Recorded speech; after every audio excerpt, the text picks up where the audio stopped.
신부님은 신부로 사니까 팔자가 좋아서 그렇지 우리는 얼마나 힘든지 몰라요. 사는 거 무슨 우리가 즐거운 추억이 있어요.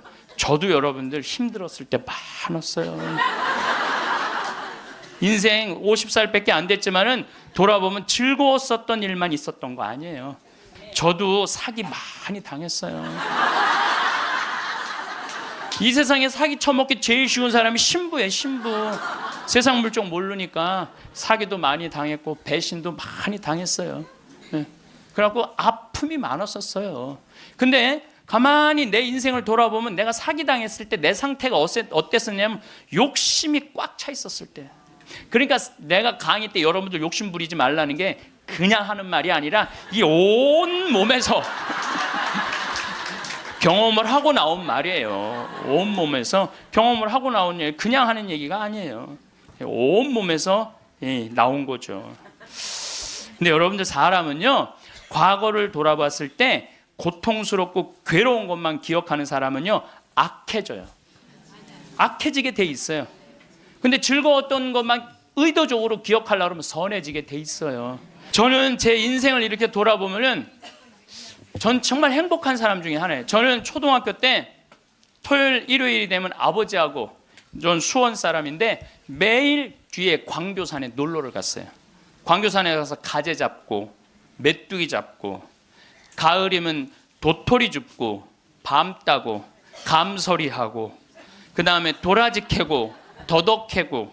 그러니까 초등학교 때 며칠 전에 성복동 성당이라는 곳에 강의를 갔는데 광교산 밑에 있더라고. 다 생각이 나요. 상강교, 하강교, 뭐 미군 레이더 기지, 뭐 주한말 농장, 뭐 쫙 지금도 40년 전 일인데 머릿속에 아직도 그 즐거웠던 추억이 그대로 남아 있어요. 나 초등학교 때 공부했던 기억은 거의 없어요. 매일 놀러 다녔던 기억. 그 생각하면 참 행복해요. 그리고 광교산만 가면은 내가 여기서 초등학교 때 여기서 즐겁게 놀았지. 중고등학교 때 또 성당 참, 학교는 일요일은 안 갔는데 성당은 월요일부터 일요일까지 갔어요. 월요일부터 일요일까지. 그 여름에 캠프 간다고 우리 때는 4박 5일 갔어요.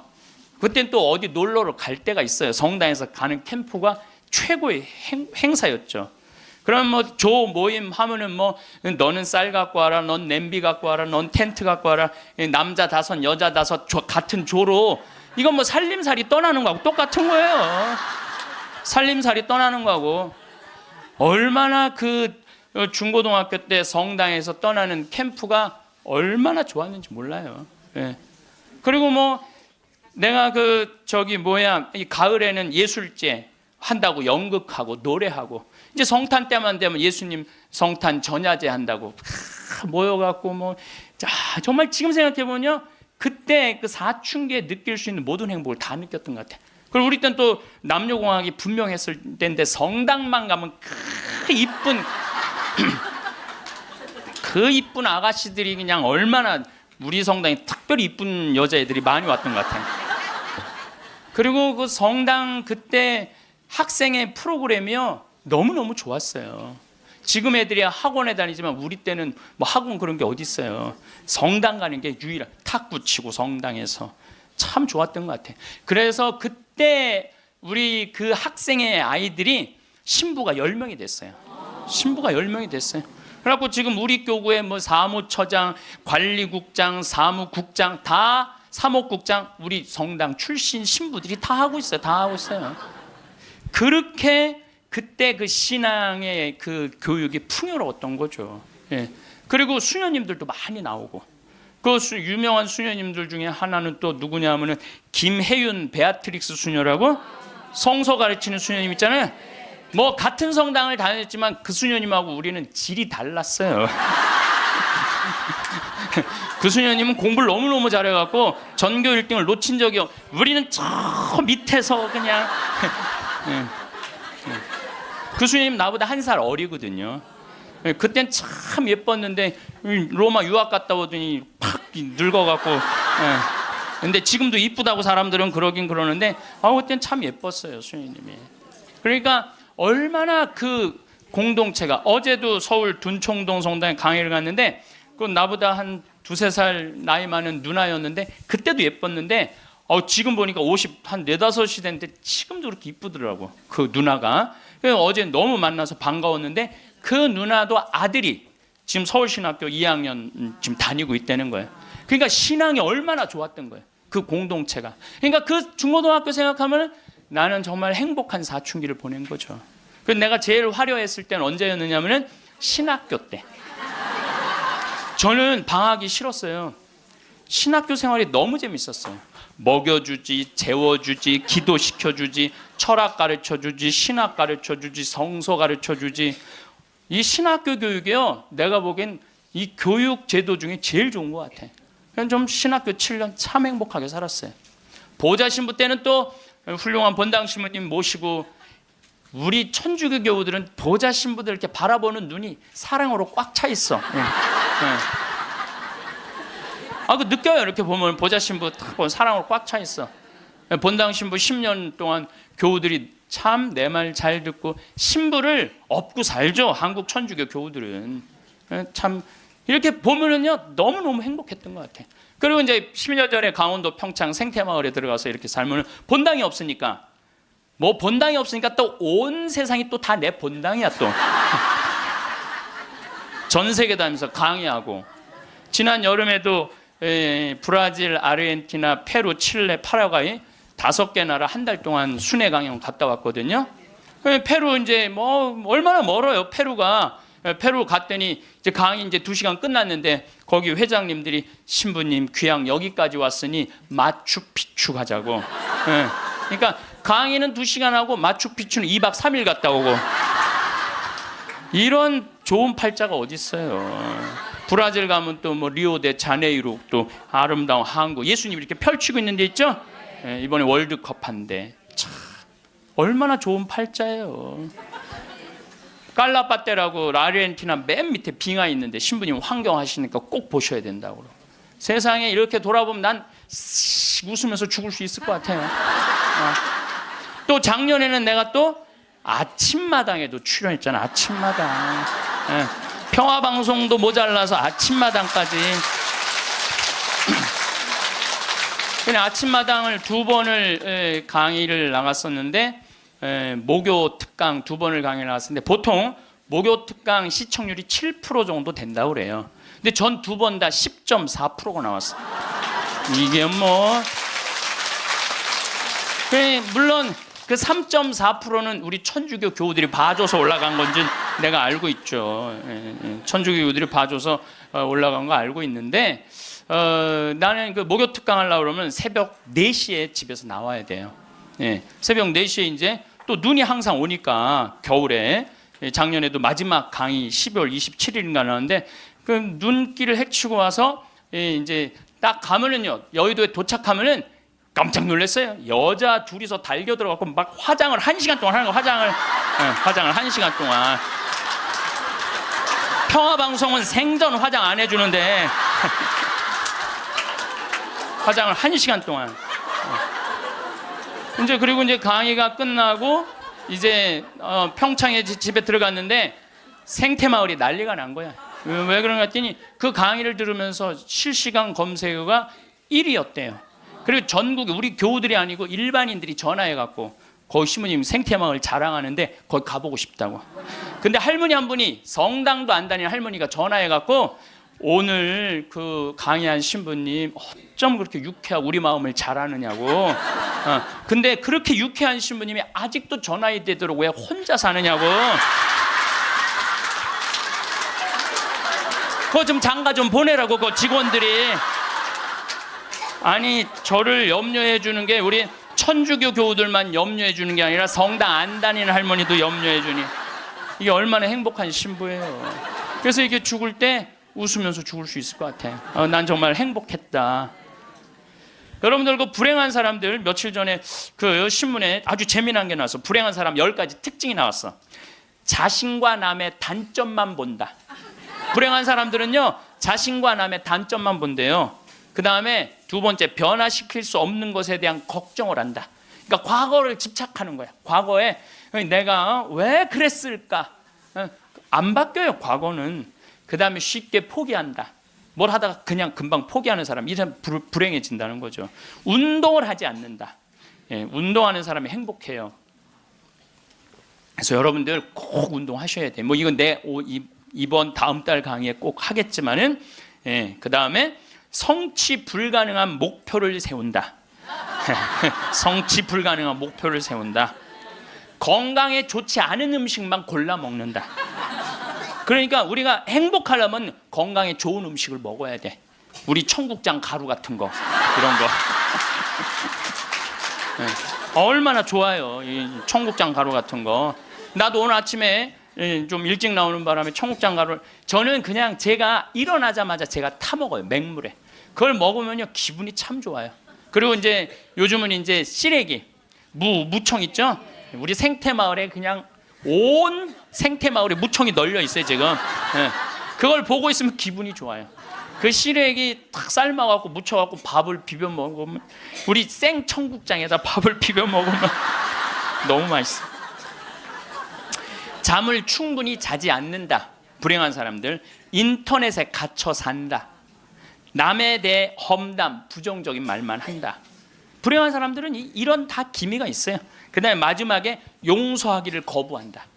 난 절대 용서할 수 없어. 이 사람들이 다 불행하다는 거예요. 그래서 여러분들 이렇게 인생을 돌아보면서 억울하고 분한 것만 새기지 마라. 특별히 우리 할머니들, 내가 대동아 전쟁에 시집으로 와서 6.25 전쟁 때 1.4.5태 때 고생한 얘기, 그거요 청승이에요, 청승. 행복했던 기억만 하시면 좋아요. 여러분들 죽을 때 돈 갖고 떠나는 게 아니에요. 우리가 죽을 때 뭘 갖고 가느냐면은 추억 갖고 떠나는 거. 추억. 내가 이렇게 인생을 돌아봐서, 야, 난 정말로 즐거웠어, 나 정말로 행복했어, 이런 추억이 있는 사람이 죽을 때 행복하게 죽을 수 있어요. 여러분들도 가만히 인생 돌아봐서 즐거웠던 추억이 하나도 없어. 고생만 슉샬나게 한 추억밖에 없어. 그렇다면 여러분들 인생 잘못 사는 거예요. 오늘 추억이 하나도 없는 분들은 추억을 만드세요. 예, 프로그램을 짜세요. 자기 그 백만장자가 그 무료급식 한다고 몇 년 동안, 3년 동안 휴가도 한 번 안 간 사람한테 자신을 위해서도 시간을 내라고, 남을 위해서 희생만 하지 말고. 왜냐하면 사람이요 남을 위해서 너무 희생하다 보면 지쳐요. 지치고 나중에는 너무 화가 나면은 내가 저 예수님 때문에 내가 이 고생한다 그러면서 예수님 십자가에 다시 못 박는데 더 큰 못 찾아다가. 그 다음에 죽을 때 뭐 갖고 가냐면 선행 갖고 가는 거. 선행. 죽을 때 선행 갖고 가는 거. 여러분들 죽을 때 땅 갖고 가는 거 아니라니까요. 집 갖고 가는 게 아니라니까요. 재물 갖고 가는 게 아니에요. 이거는 갖고 갈 수 없는 거야. 갖고 갈 수 없는 거야. 오늘도 전심 먹으면서 잠깐 대화를 했는데, 사람들을 보면요 1000개를 가지고 있으면서 1개밖에 못 누리고 사는 사람이 있어요. 근데 100개를 가지고 99개를 누리고 사는 사람이 있어요. 그럼 여러분들 1000개 가진 사람은 이게 뭐 1000개 가지나 많아요. 이 사람이 죽을 때 그랬는데 돈이 너무 많은 사람은 그걸 못 쓰고 죽어서 못 죽는데요. 돈이 너무 많은 사람들은. 그러니까 쓸 수 있을 때 열심히 쓰라는 거예요. 두 번째로는 선행이야. 마태복음 25장에 예수님이 이런 얘기를 합니다. 오른쪽에는 양, 왼쪽에는 염소를 갈라놓고 이런 얘기를 해요. 내 오른쪽에 있는 사람들한테, 내 아버지의 복을 받은 이들아, 와서 세상 창조 때부터 너희를 위하여 준비한 나라를 차지하여라. 너희는 내가 굶주렸을 때 먹을 것을 주었고, 내가 목말랐을 때 마실 것을 주었으며, 감옥에 갇혔을 때 찾아주었다. 그럼 의인들이 이렇게 말할 것이다. 주님, 저희가 언제 주님께서 굶주리신 것을 보고 먹을 것을 드렸고 목마르신 것을 보고 마실 것을 드렸습니까? 언제 주님께서 나그네 되신 것을 보고 따뜻히 맞아 드렸고 헐 벗으신 것을 보고 입을 것을 드렸습니까? 언제 주님께서 병드시거나 감옥에 계신 것을 보고 찾아가 배웠습니까? 그럼 임금이 대답할 것이다. 내가 진실로 너희에게 말한다. 너희가 내 형제들인 이 가장 작은 사람. 여러분들, 그래서 저는 이 단어를 참 요즘 많이 묵상을 해요. 내가 만나는 사람들 중에 작은 이들 가운데 한 사람에게 해준 것이 곧 나에게 해준 것이다. 가장 작은 이한테 해준 게 누구한테 해준 거야? 예수님, 이 지금 대한민국 사람들이 이 말씀을 새겨야 돼요. 돈 좀 벌었다고 작은 이들을 무시하는 이런 사회, 이 왼편 염소 쪽으로 가는 거예요. 여러분들 오른편 양쪽으로 가려면 어떻게 해야 돼? 작은 이들 중에 목마르고 헐벗고 배고프고 감옥에 갇히고 나그네 된 사람한테 따뜻하게 대해야 되는 거예요. 록펠러라고 있어요. 미국 부자. 이 사람 죽었는데 얼마나 부자냐면 1850년도에 태어난 사람인데 55살에 전 세계의 90%를 줘요. 세계에서 최고로 부자였어요. 55살에 이 사람이 불치병을 딱 판정을 받아요. 1년밖에 못 산다고. 1년밖에 못 사니 전 세계 최고의 부자인데 55세 1년밖에 못 사니 얼마나 기가 막혀요. 병원에서 탁 나오는데 이렇게 보니까 병원 정가운데 뭐라고 써 있느냐면은 받는 자보다 주는 자가 행복하다. 그거를 봐요. 그거를 보고 막 가슴에 전율을 느껴요. 어떤 전율을 느끼냐면 자기는 돈이 그렇게 많은데도 준 적이 없는 거야. 막 회사 병합하고 뺏고 막 이랬거든요. 아주 냉혈한이었어요. 완전히. 그래갖고 가만히 나는 그 많은 돈 중에 준 적이 없네. 여러분들 가끔 이렇게 말하는 분들이 있어. 누가 나 좀 돈 좀 안 주나? 이 사람 불행한 거예요. 이 사람 무조건 불행한 거예요. 내가 누구 돈 좀 줘야지. 이 사람이 행복한 거예요. 항상 얻어먹을 자세가 돼 있는 사람은 불행한 거예요. 주려고 그래야 돼. 주려고. 그래서 저는 본당 신부하면서도 교우들하고 밥을 먹어도 정말 내가 냈지 교우들이 돈 못 내게 했어요. 왜냐하면 가만히 보면 교우들 먹고 살기 바쁜데 자식도 공부시키고 월세 세금 내기 바빠 죽겠는데 신부한테까지 돈을 뺏기면서 밥을 사주는 거예요. 이게 그래서 나는 내가 다 정말 많이 냈어요. 그 처음에 신부님한테 밥 얻어 먹은 적이 평생에 처음이라는 교우들을 참 많이 봤어요. 신부님 무슨 돈이? 나 돈 많아. 나는 강사료도 많고 인세가 또 많이 들어오잖아요. 나는 인세도 많이 들어오고 그래서 난 많으니까 걱정하지 마라. 그래갖고 난 다 사줬어요. 그래도 난 내 주머니에 한 번도 돈이 떨어져 본 적이 없어요. 이게 언제 들어오냐면 내 영명 축일 때 다 들어온다니까요. 내 영명 축일 때. 그리고 예수님이 뭐라고 그러냐면 5,000명 빵 먹일 때 너희들이 줘라. 그러니까 제자들이 이 많은 사람들 어떻게 우리가 주냐 그러니까 예수님이 이런 말을 해요. 너희가 거저 받았으니 거저 주어라. 참 이 말이 전 좋아요. 우리가 나누지 못하기 때문에 인생이 괴로운 거죠. 그래갖고 록펠러가 나는 이렇게 많이 줄 수 있는데 내가 하나도 못 주고 죽는구나. 근데 마침 그 병원에서 호텔 로비에서 딸아이 입원비가 없어갖고 막 병원 사람들한테 제발 내 딸 좀 입원 시켜달라고 막 울며 불며 매달리는 엄마를 봐요. 록펠러가 그걸 보고 비서를 시켜서 병원비를 대주라고. 병원비를 대줬는데 그 소녀가 기적같이 나요. 록펠러가 너무너무 행복한 거야. 야, 나도 이렇게 나누니까 이렇게 좋으네. 내가 남은 1년 동안 나눠야 되겠다. 그래서 막 시카고 대학도 세우고 병원 한 2,000개 세우고 도서관도 세우고 고아원도 세우고 그 남은 시간 동안 돈이 많으니까 엄청나게 나누기 시작을 했어요. 근데 그렇게 나누다 보니까 록펠러가 이 55세 죽는 데는 록펠러가 98까지 나누다 죽었습니다. 98까지 나누다 죽었어요. 그러면서 죽으면서 록펠러가 이런 얘기를 해요. 어떤 얘기를 하느냐면 내가 쥐려고 그랬던 55년은 쫓기고 살았다는 거예요. 인생을. 사람이 가지려고 그럴 때는요 인생을 쫓기게 돼 있어요. 근데 내가 나누기 시작하면서부터는 내 삶은 기쁨으로 가득 찼다고 그래요. 기쁨으로 가득.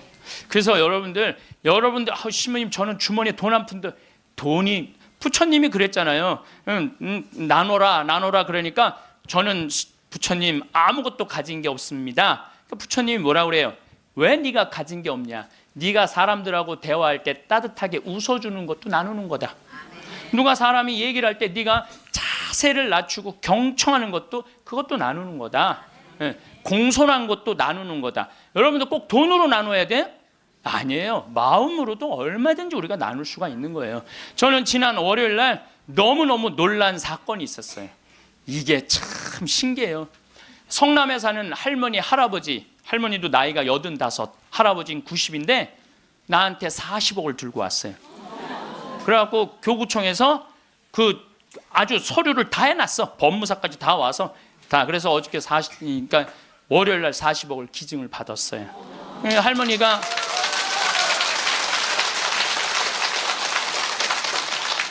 그러니까 되는 놈은 되는 거야.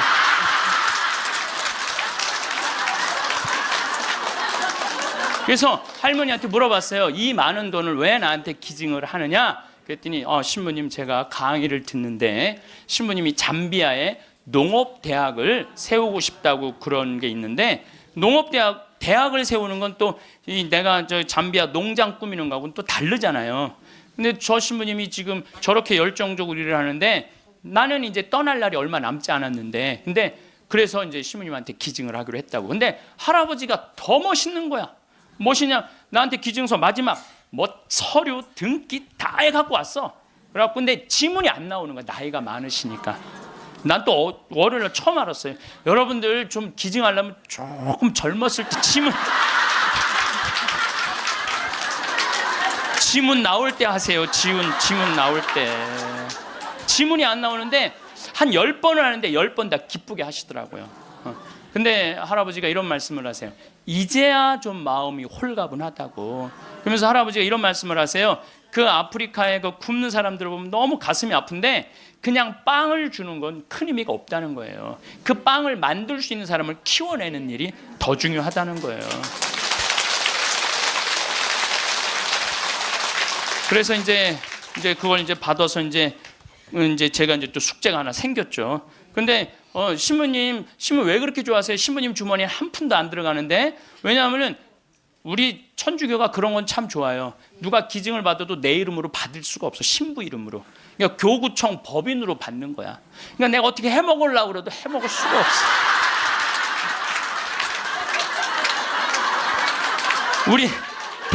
우리 주교님 도장을 훔쳐야지 해먹을 수 있는 거니까. 주교님 도장을 훔쳐야지. 근데 그 할아버지가 더 기가 막힌 말씀을 하셨어요. 어떤 말씀을 하셨느냐면은, 신부님 아들한테 물어봤대요. 내가 이거를 40억을 신부님한테 기증하기로 했다. 그랬더니 아들이, 아버지 기증하세요. 나 넓은 집이 있고 직장이 있는데 그거 돈 많으면 머리 아파요. 그 아들도 기가 막히죠. 아니 뭐 법적으로 뭐 소송도 한다는데. 그래서 여러분들, 제가 말씀드리는 거는 우리가 죽을 때 갖고 가는 게 땅이 아니라니까요. 집이 아니고 재물이 아니에요. 뭐냐면 선행이야. 선행. 내가 뭔가 베풀 수 있는 선행이 있어야 돼요. 그래서 여러분들도 내가 돈이 없다라면 마음으로라도 나눌 줄 알아야 돼. 마음으로라도. 예. 그리고 죽을 때 갖고 가는 건 결정적인 건 믿음이야. 믿음이 없는 사람은요, 노잣돈 없이 떠나는 거예요. 믿음이 없는 사람은 노잣돈이 없이 떠나는 거. 죽을 때 빈털터리로 떠나는 거. 빈털터리로. 근데 내가 주님께서 날 기다리고 계셔. 주님께서 날 맞아주실 거야. 이 믿음 있는 사람은요, 여행 떠날 만해요. 근데 딱 저승에 들어섰는데 아무도 날 데려가는 사람, 깜깜한 어둠만 날 기다리고 있는 사람은 너무너무 힘든 거죠. 제가 한 10년 전에 우리 후배 신부들을 데리고 제주도에 스킨스쿠버를 데리고 갔어요. 바다에 들어가는 거. 근데 뭐 한 6, 7명 신부들하고, 지구 신부들하고 갔는데, 문섬, 새끼섬, 서귀포 쪽에, 거기가 참 아름다워요. 근데 이제 그 신부들은 초보니까 강습을 받고, 나는 좀 할 줄 아니까 새끼섬에 바다에 이렇게 들어가서 이제 혼자 절대 가면 안 되는데, 그래도 이제 혼자 이렇게 좀 옆에 이제 강습하는 거 보고 혼자 이렇게 돌았어요. 근데 그 신부 중에 하나가 물 공포증 있는 신부가 있어요. 너는 여기서 낚시만 해. 그래갖고 이제 그 신부는 위에서 낚시를 하고 있는데, 나는 이제 바다에 들어 물고기가 얼마나 많은지 몰라요. 돌돔 하여튼 물고기가 얼굴을 치고 지나갈 정도로 물고기가 많아요. 바다에 들어가 보면은. 그래갖고 이제 한 바퀴 한 30분 이제 다이빙을 하고 나와서 그 후배 신부한테 물어봤어요. 물고기 좀 잡았어? 이 신부가 한다는 얘기가, 신부님 한 마리도 없나 봐요. 30분 동안 한 마리도 못 잡았어요. 그러는 거예요. 그 많은 물고기를 두고 그 위에서 낚시하는 사람은 한 마리도 없는 줄 알고 그냥 계속 한 마리도 없다고 투정을 부리더라고요. 신앙생활도 똑같아요. 신앙생활도 내가 하느님을 믿고 하느님 안으로 빠져들면은요, 그 안에는 온 세상이 하느님의 섭리야. 하느님의 손길이고 하느님의 사랑이야. 근데 많은 사람들은 그 물속에 뛰어들지 않아요. 뛰어들지 않고 바깥에서 있는 거야, 없는 거야, 하느님 계신 거야, 안 계신 거야, 이러고 있으니까 잡아요, 못 잡아요? 못 잡아요. 여러분도 오늘도 야 명동에 오늘 그 신부님 강의 간대자, 가자, 데리고 올라오래. 아유 뭘 가, 니네나 가. 난 나중에 기회 되면 갈게. 그 사람은요 못 잡는 거예요. 물고기를 못 잡는 거예요. 얼마나 하느님 안에 들어가면은 신앙의 보물이 얼마나 많은데. 또 우리 보좌 신부님이 그런 얘기를 해요. 보좌 신부님이 자기 낚시를 참 좋아해요. 우리 보좌 신부님이. 근데 신부님 강론 때 그러더라고요. 보면은 아무리 물고기가 안 나와도 한 자리에서 4시간, 5시간 앉아있으면 결국은 나올 때 되면 밑밥을 뿌리면은 나올 때 되면 엄청나게 나온다는 거예요. 우리 보좌 신부님이 우리 조카 며느리 아이가 아기를 가져갖고 잉어를 좀 해달라는 거예요. 가면 막 이렇게 잡아오는 거예요. 어떻게 이렇게 재주가 좋으냐 그러니까 신부님이 한 자리에 계속 있으면 잡는다는 거예요. 한 자리에 계속 있으면은. 근데 자기가 낚시터에 가보면 한 마리도 못 잡아가는 사람이 있대. 어떤 사람이냐면 1시간씩 옮기는 사람이에요. 이 사람은 하나도 못 잡고 가는 거야. 하나도 못 잡고. 그래서 신앙도 꾸준한 사람이, 변함이 없는 사람이 엄청난 보화를 끌어올릴 수 있는 거예요. 그래서 우리 죽을 때는 추억, 선행, 믿음 갖고 가는 거예요. 집 갖고 가는 게 아니라니까요. 어쨌든 내가 지난 2월 달에 이제 성주순례 이제 가서 이제 갈릴레아 호수를 도는데, 그 갈릴레아에서 3일을 머물었어요. 갈릴레아가 신앙의 유산이 너무 많아요. 5,000명 먹이신 빵의 기적도 갈릴레아 호수에서 했지. 산상 설교도 갈릴레아에서 했지. 풍랑 걸은 데도 갈릴레아지. 제자들하고 예수님하고 만난 데도 갈릴레아지. 얼마나 많아요. 그러니까 거긴 3일을 머물렀죠. 3일을 머무르고 이제 저녁에 이제 모여갖고 80명 순례자들한테 오늘 느낀 신앙의 감동을 나눔 얘기를 하자고 그랬어요. 근데 참 우리 천주교 신자들은 이상하죠. 말 그렇게 잘하다가도 말씀 나누게 하자 그러면 입을 다물어. 말씀 나누게 하자 그러면. 내가 아는 뭐 몇몇 연예인도 있으면 연예인들을 만나고 얘기를 하면 신앙이 너무너무 좋아요. 그런데 방송에만 나가면 절대 말 안 해. 신앙에 대해서. 신기해. 개신교 성도들은 간증하라고 그러면 그냥 뛰어나가고 서로 하려고 그러는데, 우리는 그냥 잘 놀다가도 자 지금부터 말씀 나누기 전에 내가 묵상을 했어요. 왜 우리 천주교 교우들이 이렇게 입이 무거운가. 내가 묵상을 해서 답을 찾아냈어요. 요셉 성인 닮아서 입이 무거운 거. 요셉 성인 닮아서. 요셉 성인이 참 입이 무거워요. 보면은 아니 장가를 가려고 딱 했는데 마리아가 애를 배 갖고 온 거야. 기가 막히잖아요. 나는 손도 잡은 적이 없는데. 그럼 일반 사람이면 뭐라고 그럴 거냐. 친구들한테 야 얘기 좀 하자. 야 난 너무 고민이 있어. 아니 마리아가 결혼도 하기 전에 애를 배웠네. 이거 어떻게 하면 좋지? 분명히 이렇게 얘기했을 거예요. 근데 요셉 성인은 아무한테도 말하지 않고 혼자 파혼하기로 혼자만 마음속으로 생각을 해. 우리 천주교 교우들하고 똑같은 거예요. 12살 때 예수님 3일 동안 잃었다가 3일 만에 찾았어. 3일 동안 근데 나는 요셉 성인도 참 대단해요. 내 애도 아니고. 그렇잖아요. 내 애도 아니고 내 마누라도 아니야. 사실은 그렇잖아요. 그런데 그 아이하고 그 엄마를 12년 동안 책임졌다는 건요, 보통 사람 아니면 못해요. 참 우직한 분이죠. 근데 3일 만에 잃어버렸는데 얼마나 애가 타게 찾았겠어요. 찾고 난 다음에 성모님이 얘야 네 아버지와 내가 너를 얼마나 찾았는지 모른다. 나는 이 말도 참 묵상을 많이 하는 말 중에 하나예요. 성모님도 시집을 막상 오긴 왔는데 뱃속에 아기가 이씨 들어왔으니 얼마나 미안해요. 그러니까 항상 요셉 성인한테 미안한 마음이 있었던 것 같아. 그래서 여러분들 3일 만에 잃었던 애를 찾았어. 그럼 여러분들 뭐라 할까? 이놈의 새끼 내가 너 얼마나 찾았는지 알아? 분명히 이랬을 거야. 근데 성모님은 자기를 먼저 내세우지 않았어요. 자기 아이임에도 불구하고 얘야 네 아버지와 남편을 인정해 준 거죠. 남편을 존중해 준 거죠. 네 아버지와 내가 너를 얼마나 찾았는지 모른다. 그런데도 요셉 성인은 아무 말도 안 해. 한마디도 안 해. 찾았으면 됐지 뭐 이거죠. 한마디도 안 해요. 그래갖고 이제 우리 천주교 교우들이 요셉 성인 닮아서 말을 안 해요. 그래서 내가 우리 말씀 나누게 좀 하여튼 안 해. 근데 호텔 로비에서 얼마나 근사해요. 갈릴레아 호텔 신앙을 얼마나 간증하고 싶겠어. 아무도 말 안 하는데 70살 먹은 할머니가 손을 번쩍 드는 거예요. 내 말 끝나자마자 자기가 말한다는 거예요. 너무 고맙더라고요. 근데 그분은 할아버지하고 같이 오신 할머니인데 딱 일어나더니 할아버지의 손가락질을 딱 하더니 이렇게 말하는 거예요. 신부님, 내가 평생 이 인간 때문에 고생했다는 거예요.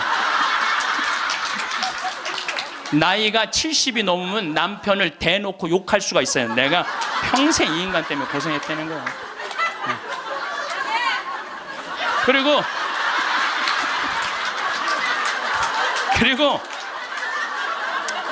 자기가 자식 셋 키웠는데 70이 됐는데 자기한테 자식들이 고맙다고 말 한마디 안 하고 남편이 그 잘난 반지 목걸이 한번 사준 적이 없다는 거예요. 속에서 우라통이 터지더래요.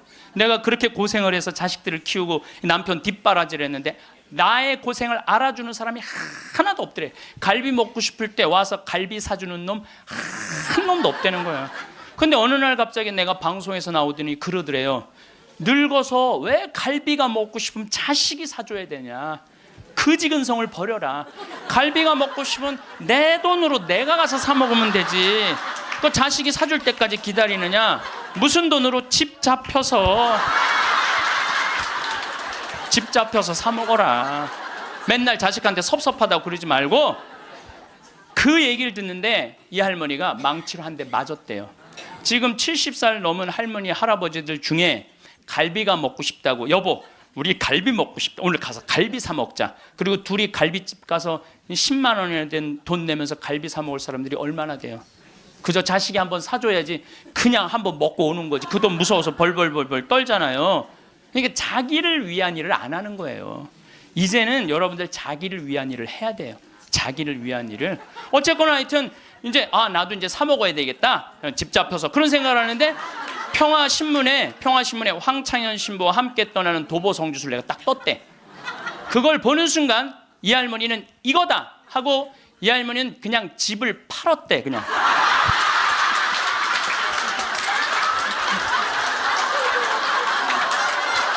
집을 팔았대요. 네. 집을 팔고 1억이 남은 걸 가지고 성주순례를 따라온 거예요. 여동생 부부하고. 근데 왔는데 자기 너무너무 행복하대. 그런데 이 할아버지는 맨날 술만 먹던 할아버지인데 성주순례도 안 따라오려는 걸 억지로 끌고 온 거야. 근데 이 할아버지가 다리도 아프다 뭐도 그런데 10일 동안 걸으면서 하느님을 만난 거야. 하느님을 완전히 만나서 성주순례 끝나고 난 다음에 3개월 후에 다시 뒤풀이를 했는데 이 할아버지가 할머니가 그러는 거예요. 저 양반이 미쳤나 보다고.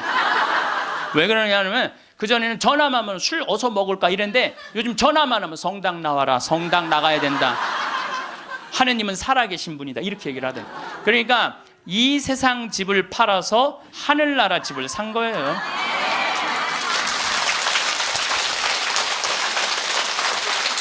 그러니까 여러분들도 제발 이 세상에 너무 얽매이고 연연하지 말라는 거예요. 내가 이번에 성주순례 가서도 너무 많은 걸 느꼈는데 그 대학생이 엄마 아빠를 따라온 거야. 인천공항이 딱 나를 바라보는 눈빛이 흰 눈동자 95% 까만 눈동자. 너 때문에 내가 여기 따라왔다. 근데 이 친구가 성주순례를 하루를 걷더니 이틀을 걷더니 눈빛이 바뀌는 거야. 그러면서 마지막엔 이 친구가 이런 말을 하더라고요. 신부님, 저는 가슴이 지금 터질 것 같이 행복하다는 거예요. 살아계신 예수님을 만나서 가슴이 터질 것 같이 행복하다는 거예요. 그리고 그 친구는 엄마 아빠가 길을 잃고 공부 굉장히 잘하는 아이였어요. 근데 지금 의대 공부를 한대요. 내가 아프리카에 좀 가서 봉사 좀 하자 그랬더니 그러니까 길을 찾은 거지. 그러니까 여러분들 제발 좀 죽기 전에 가지 말고 언제가 지금 가세요. 지금. 지금 가세요.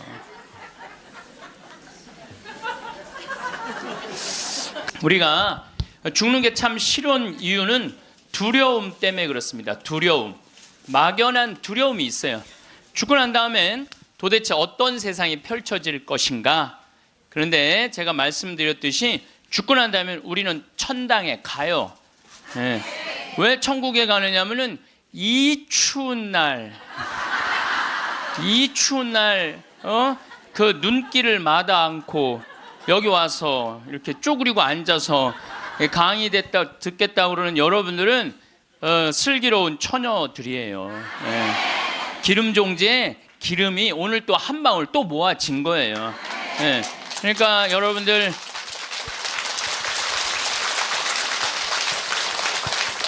이제 죽는 거 싫어요? 좋아요? 좋아요. 좋아야 돼. 싫어하면 안 돼요. 예.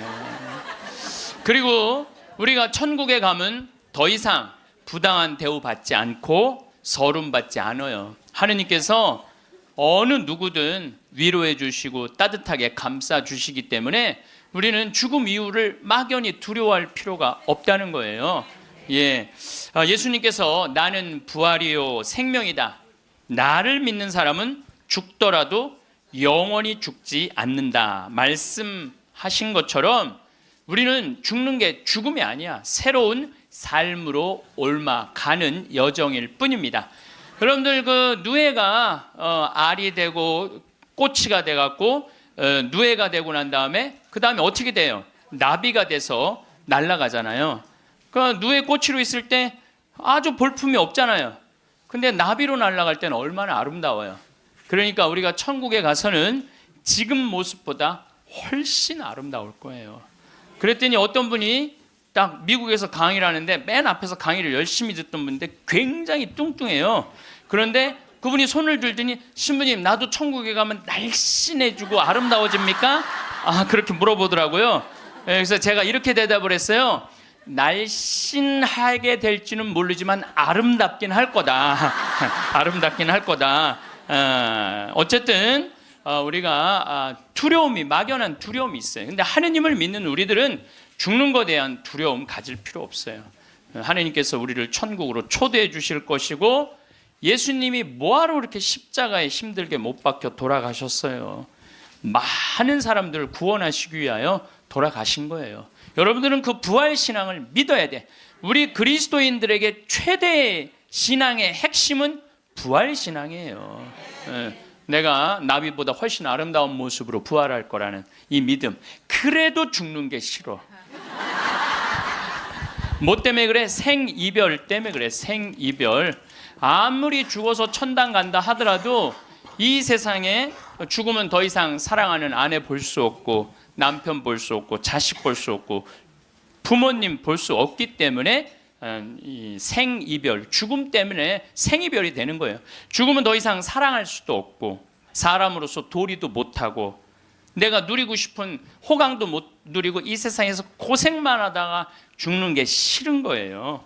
그래서 여기 계신 분들 중에 죽기 직전에 후회하지 말고 죽기 전에 내가 뭘 할 걸 그런 거 후회하지 말고 혹시 돈 100억 정도 있는 분들은 한 10억, 20억만 놔두고 80억은 쓰세요. 맛있는 것도 사 먹고 여행도 다니고 그러면 되지. 제가 요즘 바빠서 텔레비전은 거의 못 보지만은 BBC에서 아주 재미난 프로그램을 해요. 영국 BBC에서 백만장자가 자기 신분을 감추고 아주 힘들게 사는 동네에 들어가는 거예요. 그래서 거기서 정말 열심히 사는 사람을 찾아내는 거예요. 찾아내서 이 사람이 백만장자인데도 불구하고 자기도 가난한 것처럼 해서 그 사람이 정말 열심히 살고 성공할 수 있는 가능성이 있으면은 한 달, 2달 같이 지내다가 마지막에 깜짝 선물을 해주는 거예요. 당신 내가 커피숍 차릴 수 있도록 가게를 내주겠다. 이런 프로그램이 있어요. 그러니까 이 백만장자가 하는 거야. 백만장자가. 여러분들은 못하죠. 여러분들 누굴 커피숍을 차려줘. 백만장자가 하는 건데 제가 너무 감동적인 그 장면 하나는 그 무료 급식소를 봉사하는 사람이야. 그 무료 급식소를 운영하는 남자인데 백만장자가 들어와서 같이 급식을 해주는 거예요. 근데 이 사람은 뭐 무료 급식소를 하니까 휴가도 한 번도 못 간 거야. 자기 있는 거 다 끌어다가 했는데 백만장자가 마지막에 난 당신한테 감동받았다. 내가 앞으로 당신 무료 급식을 계속 할 수 있도록 돈을 대주겠다. 근데 더 기가 막힌 거는 가만히 보니까 봉투를 하나 더 줘요. 더 주면서 가만히 보니까 당신 무료 급식소 하느냐고 휴가 한 번을 못 갔는데 이거는 당신 자신을 위한 휴가 비행 티켓이고 호텔 예약권이다. 자신을 위해서도 휴가를 한번 가라. 막 저 그걸 보는데 막 가슴이 막 먹먹하더라고요. 그러니까 돈 많은 사람이 좀 그렇게 살았으면 좋겠어. 돈 많은 사람이 그렇게 살았으면 좋은데 우리나라 부자들은 그런 멋이 없어요. 근데 영국 BBC에서 그걸 하니까 미국에서도 요즘은 해요. 그래서 이 백만장자들이 어려운 사람들을 가서 계속 깜짝깜짝 그러니까 사회가 건강해지는 거예요. 우리가 죽을 때 돈 가지고 가는 거 아닙니다. 죽을 때 가지고 가는 거 땅, 재산 이게 아니에요. 공술의 공수거예요. 빈손으로 왔다 빈손으로 가는 거예요. 가지도 못하고 쥐고 그냥 이거 주려고 인간성도 버리고 나쁜 짓이란 나쁜 짓 다 하고 올라오면서 죽는 사람들 보면 참 제가 보기에는 참 가슴이 아파요. 제 조카를 작년에 잠비아를 남자아이를 데리고 갔어요. 근데 얘가 갔다 오고 나서 말라리아가 걸렸어요. 근데 빈센트 병원에 입원을 했는데 빈센트 병원에서 자기네들은 이 우리 풍토병이 아니기 때문에 컨트롤 못 한다는 거예요. 그래서 여기 국립 의료원으로 끌고 왔어요. 죽기 일보 직전이었어요. 내가 조카 하나 죽이나 보다. 내가 내 평생에 그렇게 열심히 기도했는데 하느님 제발 살려주십시오. 그래서 안 돼갖고 서울대 병원에 유명한 의사도 저 해갖고 좀 어떻게 해갖고 어쨌든 하여튼 기도가 통했는지 살아났어.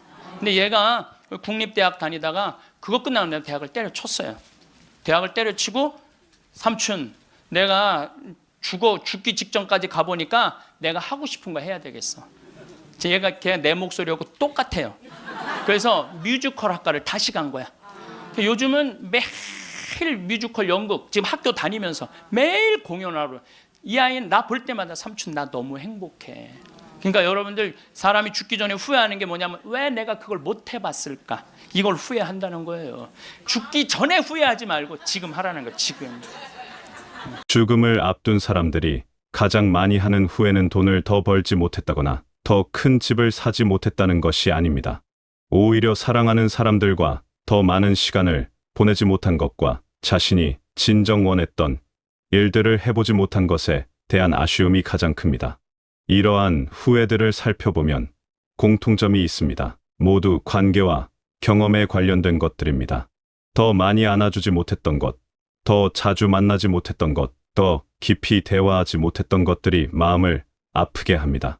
물질적인 성취보다는 인간적인 연결과 의미 있는 순간들이 진정한 가치를 가지고 있음을 깨닫게 되는 것입니다. 이러한 깨달음은 우리에게 삶의 진정한 가치가 무엇인지를 일깨워줍니다. 죽음이라는 거울 앞에서 우리는 비로소 무엇이 정말 소중한지를 명확하게 볼 수 있게 됩니다. 그것은 바로 관계와 경험, 그리고 자기 자신에게 솔직한 삶입니다. 죽음은 두려운 것이지만 동시에 우리에게 어떻게 살아야 할지를 가르쳐주는 가장 확실한 스승이기도 합니다. 이런 깨달음을 얻기 위해 마지막 순간까지 기다릴 필요는 없습니다. 지금 이 순간부터 우리는 더 의미 있는 선택들을 할 수 있습니다. 우리는 평생에 걸쳐 돈을 모으기 위해 노력합니다. 물론 생활을 위한 기본적인 돈은 필요합니다. 하지만 언제부턴가 돈을 모으는 것 자체가 목적이 되어버린 삶들을 많이 봅니다. 통장 잔고가 늘어나는 것을 보며 안도감을 느끼지만 정작 그 돈으로 무엇을 할지는 깊이 생각해보지 않습니다. 사실 돈에 대한 우리의 관계는 복잡합니다. 어려웠던 시절의 기억이 있다면 더욱 그렇습니다. 돈이 없어서 힘들었던 경험들이 우리로 하여금 돈을 더욱 간절하게 만들기도 합니다. 하지만 그런 과거의 불안감 때문에 현재의 행복을 놓치고 있다면 그것은 참으로 안타까운 일입니다. 진정한 풍요로움은 돈의 액수로 결정되는 것이 아닙니다. 오히려 그 돈을 어떻게 사용하느냐에 달려 있습니다. 맛있는 음식을 함께 나누고 아름다운 곳으로 여행을 떠나며 소중한 사람들과 특별한 순간들을 만들어가는 것이야말로 진정한 부의 사용법입니다. 이런 경험들은 시간이 지나도 마음속에 따뜻한 기억으로 남아 우리를 행복하게 만들어줍니다. 돈은 도구일 뿐입니다. 그 자체로는 아무런 의미가 없습니다. 중요한 것은 그 도구를 사용해서 어떤 가치를 창조하느냐 하는 것입니다. 사랑하는 사람들의 미소를 위해 기꺼이 지갑을 열고 함께하는 시간을 위해 투자할 때 돈은 비로소 진정한 의미를 갖게 됩니다. 그런 순간들이 쌓여서 우리 삶을 풍성하게 만들어 갑니다. 돈을 쓴다는 것이 낭비가 아니라 삶의 의미를 더하는 일이 될 수 있다는 것을 깨달을 때 우리는 더욱 자유로워집니다. 인생에서 가장 소중한 것은 사람입니다. 가족이든 친구든 연인이든 우리 곁에 있는 모든 사람들이 그 자체로 선물입니다. 하지만 일상에 바쁘다 보면 이런 당연한 진실을 잊고 살아가기 쉽습니다. 내일도 만날 수 있을 거라고 생각하며 오늘의 만남을 소홀히 하곤 합니다. 사람들과의 관계에서 가장 아쉬운 것 중 하나는 시간의 한계입니다. 우리는 모두 유한한 시간을 가지고 있고 그 시간을 어떻게 사용할지를 선택해야 합니다. 때로는 할 일이 너무 많아서 사람들과의 만남을 뒤로 미루기도 하지만 나중에 되돌아보면 그런 선택들이 후회가 되기도 합니다. 시간은 참으로 신비로운 것입니다. 혼자 보내는 한 시간과 사랑하는 사람과 함께하는 한 시간은 전혀 다른 무게를 가집니다. 함께 나누는 대화, 함께 바라보는 풍경, 함께 먹는 음식은 모두 특별한 의미를 갖습니다. 이런 순간들은 돈으로 살 수 없는 진정한 보물입니다. 관계에 투자한다는 것은 단순히 돈을 쓰는 것만을 의미하지 않습니다. 진심 어린 관심과 따뜻한 말 한마디, 그리고 무엇보다 온전한 시간을 내어주는 것이 진정한 투자입니다. 휴대전화를 내려놓고 상대방의 눈을 바라보며 이야기를 나누는 것, 그런 단순하지만 소중한 순간들이 우리 삶을 의미 있게 만들어줍니다. 사랑하는 사람들과 함께하는 시간은 결코 낭비가 아닙니다. 오히려 그것이야말로 인생에서 가장 가치 있는 투자입니다. 그 시간들이 모여서 우리 삶의 따뜻한 바탕이 되고 어려운 순간에 우리를 지탱해주는 힘이 됩니다. 사람들은 언젠가는 떠나게 되지만 함께했던 아름다운 기억들은 영원히 우리 마음속에 남아있게 됩니다. 많은 사람들이 평생을 남을 위해 살아갑니다. 가족을 위해 희생하고 남들의 기대에 부응하기 위해 노력합니다. 물론 이런 마음 자체는 아름답고 소중합니다. 하지만 문제는 그 과정에서 정작 자기 자신을 잃어버리게 된다는 것입니다. 자신을 위한 삶을 산다는 것이 이기적인 것은 아닙니다.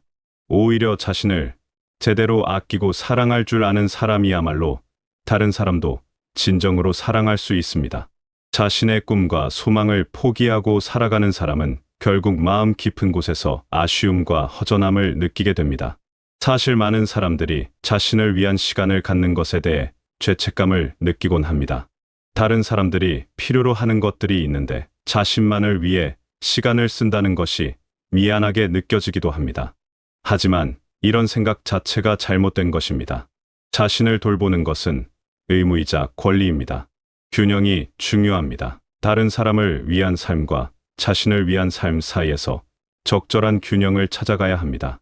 가족을 사랑하고 돌보는 것도 중요하지만 자신의 행복도 마찬가지로 소중합니다. 자신이 행복해야 다른 사람들에게도 긍정적인 에너지를 전해줄 수 있습니다.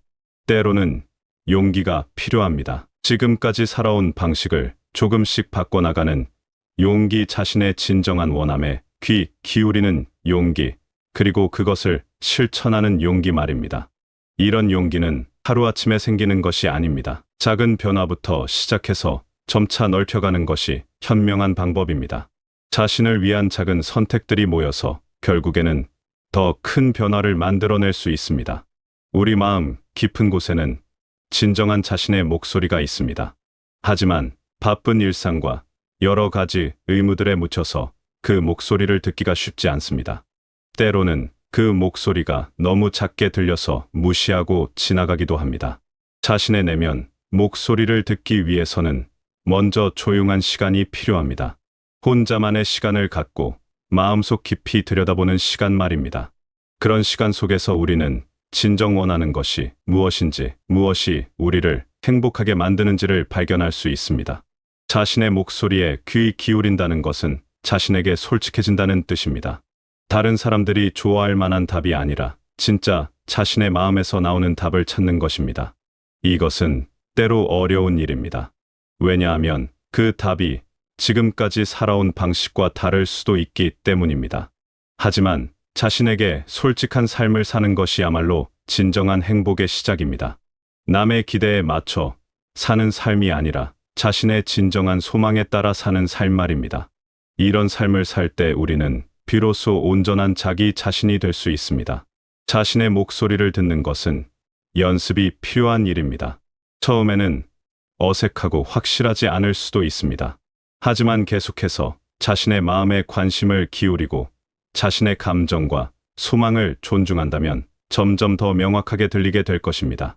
후회 없는 삶을 산다는 것은 완벽한 삶을 산다는 뜻이 아닙니다. 실수도 하고 잘못된 선택도 할 수 있습니다. 중요한 것은 그럼에도 불구하고 자신에게 솔직하게 살아가는 것입니다. 자신이 중요하다고 생각하는 가치들을 놓치지 않고 지켜나가는 것입니다. 오늘부터라도 작은 변화를 시작할 수 있습니다. 사랑하는 사람에게 안부를 물어보고 함께 차 한 잔을 나누는 것, 오래 미뤄왔던 여행 계획을 세워보는 것, 새로운 취미를 시작해보는 것, 모두 작지만 의미 있는 시작입니다. 돈을 쓰는 방식도 조금씩 바꿔볼 수 있습니다. 무조건 아끼기만 하지 말고 가치 있는 경험을 위해서는 기꺼이 투자하는 마음을 가져보는 것입니다. 좋은 음식을 함께 나누고 아름다운 곳으로 여행을 떠나며 소중한 사람들과 특별한 추억을 만들어가는 것입니다. 자신만의 시간도 소중히 여겨야 합니다. 다른 사람들을 돌보는 것도 중요하지만 자신의 마음을 돌보는 시간도 필요합니다. 좋아하는 책을 읽거나 산책을 하거나 음악을 듣는 것처럼 자신을 위한 시간을 의식적으로 만들어가는 것입니다. 무엇보다 중요한 것은 지금 이 순간을 소중히 여기는 마음입니다. 과거에 대한 후회나 미래에 대한 걱정에 매몰되지 말고 지금 여기서 할 수 있는 일들에 집중하는 것입니다. 지금 이 순간이야말로 우리가 진정으로 살아갈 수 있는 유일한 시간이기 때문입니다.